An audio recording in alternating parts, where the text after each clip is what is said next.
Hello friends, ह्या वर्षाचं रक्षाबंधन आहे जरा खास. कारण ह्या वर्षी मी माझ्या स्वतःच्या हाताने राख्या तयार केलेल्या आहेत. तुम्ही काय केलं? दरवर्षीप्रमाणेच ह्या वर्षी देखील राख्या खरेदी केल्या की तुम्ही स्वतःच्या हाताने तयार केल्या? राखी तयार करताना एक वेगळाच आनंद अनुभवायला येत होतो. तुम्ही तो अनुभवता का? नसेल तर नक्की अनुभवा आणि अशा राख्या तयार करा.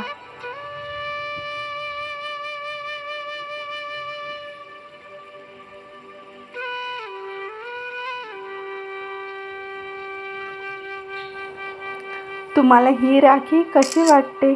अशाच प्रकारे मी आणखीन काही राख्या तयार केल्या आहेत. तुम्हाला त्या कशा वाटल्या ते नक्की सांगा. यामधील एकदम छोटीशी राखी जी मला अतिशय आवडली आहे, जी देवांसाठी, लहान दादांसाठी हातामध्ये एकदम क्यूट वाटेल. तुम्हाला काय वाटतं ते नक्की सांगा. आणि तुम्हीही अशाच प्रकारे वेगवेगळ्या राख्या तयार करा. तुम्हाला रक्षाबंधनाच्या खूप खूप शुभेच्छा. धन्यवाद.